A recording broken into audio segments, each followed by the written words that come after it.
Friends, Pune के मुंदवा इलाके में रविवार देर रात एसवे ऑल डे बार के बाहर एक शराबी ग्राहक के दुर्व्यवहार के कारण तनाव फैल गया। नशे में धुत ग्राहक ने सड़क पर बियर की बोतल तोड़ दी और एक निवासी के साथ मारपीट की, जिसके बाद गर्मागर्मी बहस और हाथापाई हुई। निवासियों ने पब मालिक का विरोध किया, जिसने कथित तौर पर शिकायत को दूर करने के बजाय उन्हें धमकाया। पूर्व नगर सेवक गौरी पिंगले के नेतृत्व में स्थानीय लोगों ने विरोध प्रदर्शन किया, जिससे पब को बंद कराना पड़ा। पुलिस ने प्रतिष्ठान को नुकसान से बचाया और निवासियों को शांत करने के लिए पब को अस्थायी रूप से खाली करा दिया। बार बार हो रहे हंगामे से परेशान निवासियों ने मुंदवा पुलिस स्टेशन तक मार्च किया और एसवे ऑल डे बार को अस्थायी रूप से बंद करने की मांग की। पुलिस की शिकायत के बाद पब मालिक के खिलाफ एफआईआर दर्ज कराई गई।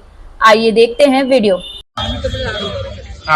या ठिकाणी आपण पाहतोय की हा बेर बार आहे, हा स्थानिक पिंगळे वस्तीमध्ये आहे आणि या वस्तीची अशांतता या बेर बारमुळे, या बारमुळे झालेली आहे। या ठिकाणी आपण पाहतो कोरेगाव पार्क एरियामध्ये कोर्शेकारची घटना झाली, तर परवाच आपण पाहिलं की डीसीपीच्या मुलीला देखील एका पिलेल्या माणसाने उडवलं। आज पहाटेचे 4 वाजले तरी आम्ही या सर्व प्रकरणाला पाहत आहोत। छोटे छोटे लहान कपडे घालून अर्धे नांगडे म्हटलं तरी चालेल त्या मुली या ठिकाणी येतात। आमच्या मुलांवर संस्कार काय होणार? इथे बियर पितात, याच ठिकाणी त्यांना भान नसतं, याच ठिकाणी त्या बाथरूमला देखील इथे बिल्डिंगच्या इथेच बसतात।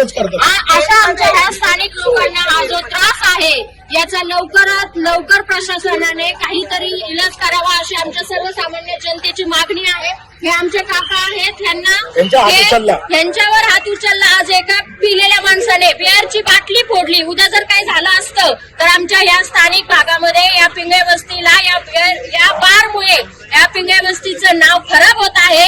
याच ठिकाणी असलेल्या गणपती मंदिराची आज आम्ही प्राणप्रतिष्ठा करून या पिंगळे वस्तीमध्ये सगळे एकत्र जमून धार्मिक लोक या ठिकाणी राहतात, परंतु हे असे अशांतता पसरवणारे, बाहेरून येणारे आणि 24 तास या ठिकाणी पिणारे आणि अर्धे नागडे असे ज्या मुलं या ठिकाणावरून जातात, याची लवकरात लवकर सरकारने, प्रशासनाने याची दखल घ्यावी अशी मी नम्र विनंती करते।